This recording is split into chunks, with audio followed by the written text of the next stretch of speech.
सुशांत के जस्टिस के लिए, सुशांत के न्याय के लिए जो मुहिम चल रही है कि ये रुकेगी नहीं। कि उद्धव जी ये तो होना ही था। सुशांत दिशा केस में फाइनली 3 साल के बाद बड़ी अपडेट निकल के आने से पहले ही आदित्य ठाकरे का एक बहुत बड़ा स्टेटमेंट निकल के आ रहा है। वो क्या है, बात करेंगे डिटेल में, और साथ में बात करेंगे रिया चक्रवर्ती की 44 कॉल किससे हुई थी, एयू से।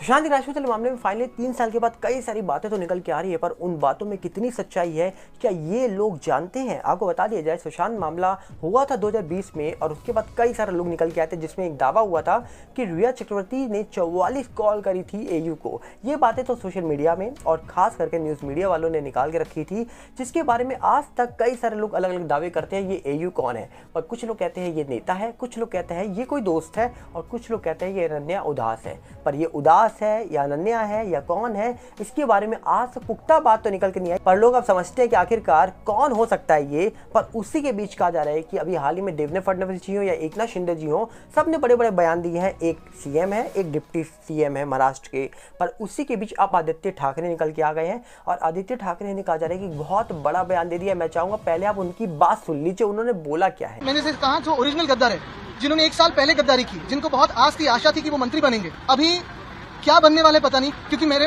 कान पे ऐसे सुनने आ रहा है कि सीएम को भी ऐसे कहा कि इस्तीफा दीजिए, शायद कुछ बदलाव हो सकता है। लेकिन यही बात है कि ये सच में ये बनेंगे कभी कुछ। पर आदित्य ठाकरे ने ये बात साफ साफ बोली है कि आखिरकार जो अब हमको कहीं ना कहीं धोखा देकर गए थे, जिनको वो गद्दार बोल रहे हैं, कहा जा रहा है कि उनसे ये बोला जा रहा है कि आप रिजाइन दे दो। अब सवाल ये उठता है कि ये आदित्य ठाकरे जो बयान दे रहे हैं, जिनको गद्दार बोल रहे हैं, ये कौन हो सकता है? क्या ये वही है जिन्होंने सुशांत केस में बड़ा स्टेटमेंट दिया है? मतलब कौन हो सकता है? दोस्त हो सकता है, या कोई बड़ा मंत्री हो सकता है, या जो सीएम बनाए गए हैं उनको ये बात बोली जा रही है? अभी बहुत सारे लोग अलग अलग दावे लगा रहे हैं, पर ये किसको गद्दार बोल रहे हैं और किसको ये बोल रहे हैं कि उनको भी बोल दिया गया है कि आप भाई रिजाइन दे दो, क्योंकि वो गए थे मंत्री की लालच में, पर वो मंत्री बन गए, अब उनको रिजाइन देने की बातें हो रही हैं। तो सवाल उठता है कि आदित्य ठाकरे ने ये बात किसके लिए बोली है? पर ये बातें पहले से अनुमान लगाई जा रही थी। जैसे कि कहा जा रहा था कि सुशांत मामले को सबसे पहले उठाया गया अर्नब गोस्वामी वाले मामले में, जहां पर महाराष्ट्र के डिप्टी सीएम पहुंचे थे देवेंद्र फडणवीस जी, जिन्होंने इस मुद्दे को उठाया, दिशा मुद्दे को उठाया, और साथ में एक और मुद्दा उठा पालघर साधुओं का।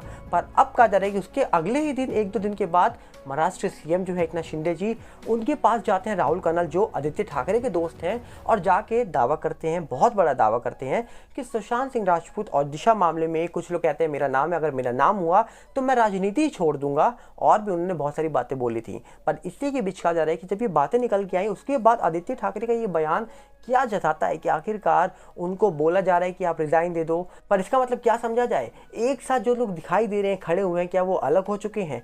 क्या अब अलग अलग लोग सुशांत और दिशा का नाम ले रहे हैं ताकि जनता उनके साथ आ जाए? तो आखिरकार होने क्या वाला है ये तो वक्त बताएगा। पर इन दोनों के बीच, या फिर बात करें इन राजनीति के बीच में, क्या सुशांत और दिशा को न्याय मिलेगा? क्या सुशांत और दिशा वाले मामले में कोई बड़ी अपडेट निकल के आएगी? ये तो वक्त ही बताएगा, क्योंकि जिस तरीके से ये मामला चल रहा है, इस मामले में सवाल बहुत सारे उठ रहे हैं। जैसे आपने देखा होगा, शुरुआत में जब रिया चक्रवर्ती निकल के आती हैं, तब ये दावा हुआ कि उन्होंने 44 कॉल करी एयू को। फिर बाद में डीनू मौर्य का नाम आ जाता है, डीनू मौर्य को लेकर भी सवाल उठ जाते हैं कि डीनू मौर्य के घर पे पार्टी हुई, कुछ ऐसी बातें हो जाती हैं। अब पार्टी हुई नहीं हुई ये कोई नहीं जानता, सच क्या है झूठ क्या है कोई नहीं जानता। पर हाँ, रिया चक्रवर्ती को एक बार एक घर पे देखा गया था, लोगों ने दावा करा कि ये तो डीनू मौर्य का घर है। अब लोगों ने कनेक्शन कैसे बनाए? लोगों ने, किसी ने बोला कि रिया चक्रवर्ती डीनू मौर्य की दोस्त है, डीनू मौर्य तो मंत्री के बेटे के दोस्त हैं, तो ये दोस्ती, ये कनेक्शन, ये कुछ और जता रहा है। तो इसी प्रकार से कनेक्शन बनते हुए नजर आए, जैसे सोशल मीडिया पे बातें कही गई थी। पर अब सच क्या है ये तो एजेंसी बता सकती है।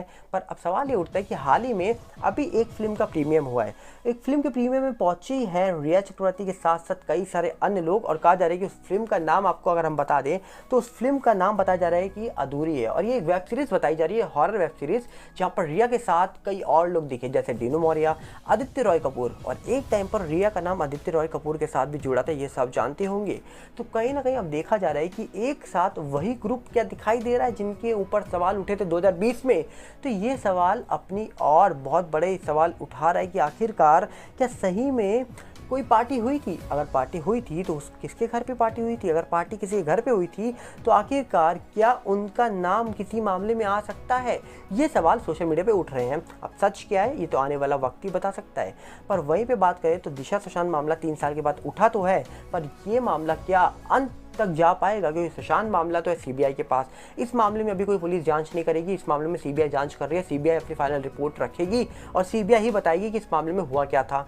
और दूसरी तरफ दिशा मामला, जो कहा जा रहा है कि अभी तक कभी सीबीआई के पास गया ही नहीं है ये मामला मुंबई पुलिस जांच कर रही थी, जहां पर कहा जा रहा है कि मुंबई पुलिस ने कहा था कि ये सिंपल मामला है, पर अब ये मामला दोबारा से उठाया जा रहा है। और जबकि नारायण राणे जी ने तो साफ कह दिया था कि ये दोनों मामला सिंपल मामले नहीं है, 302 के मामले हैं। कई सारे लोगों ने भी दावे करे थे, पर अब उन दावों में कितनी सच्चाई है ये तो आने वाला वक्त ही बता सकता है, क्योंकि जब तक फाइनल कंक्लूजन नहीं निकल के आएगा, जब तक सीबीआई और खुद जांच करने वाली जो भी एजेंसीज हैं वो इस पूरे मामले का सच देश के सामने नहीं रखेंगी, तब तक कुछ फाइनल रिपोर्ट निकल के नहीं आने वाली। तो अब देखने वाला विषय है कि आखिरकार जिस तरीके से इस मामले में पिठानी, दीपेश, कई सारे अन्य लोग निकल के आए थे, जिनके निकल के आने के बाद लग रहा था कि इस मामले में फाइनल निर्णय कुछ निकल के आ जाएगा।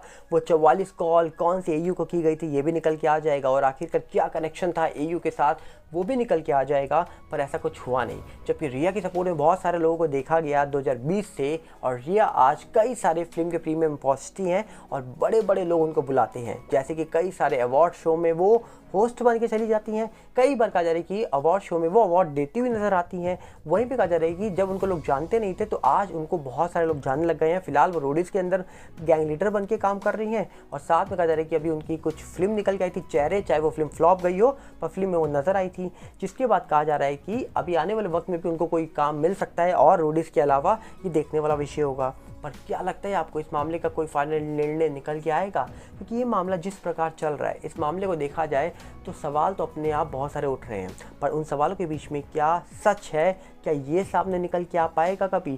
क्योंकि इस मामले में बहुत सारे लोगों ने सवाल उठाए, पर फिलहाल कोई भी शख्स निकल के नहीं आया। पर फिलहाल कोई भी शख्स के निकल के आने के बाद, बड़े सवाल उठाने के बाद कोई फ़ायदा होता हुआ नज़र नहीं आ रहा है।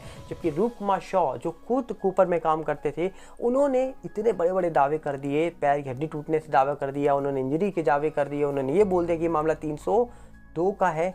उसके बाद भी कहा जा रहा है कि यही सवाल है कि आज तक उनका स्टेटमेंट क्या सीबीआई ने रिकॉर्ड किया? क्या 2024 से पहले कोई बड़ी खबर निकल के आएगी, या फिर सिर्फ चुनाव जीतने के लिए लोग अपना प्रचार करते रहेंगे? ये तो वक्त ही बताएगा।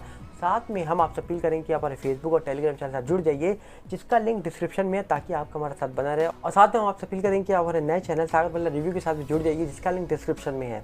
और साथ में इस वीडियो को ज़्यादा से ज़्यादा शेयर करिए, ताकि लोगों तक ये बातें पहुँचे, क्योंकि ये मामला दोबारा से उठा तो है, पर क्या ये मामला फाइनल निर्णय तक जा पाएगा? क्या कोई जाने देगा? क्या ये मामला दोबारा से राजनीति के भट्टे तो नहीं चढ़ जाएगा? ये तो पता नहीं, ये तो वक्त ही बताएगा।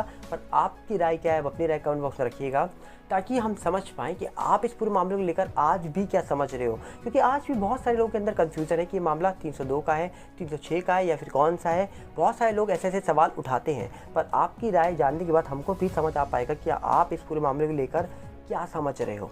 तो आप अपनी राय कमेंट बॉक्स में रखना मत भूलिएगा। साथ में हम आपके साथ बने रहेंगे अंत तक, जब तक जीवित है। पर आपकी राय जानना बहुत ज़रूरी है। तो मिलेंगे बहुत जल्दी। नमस्कार, जय हिंद।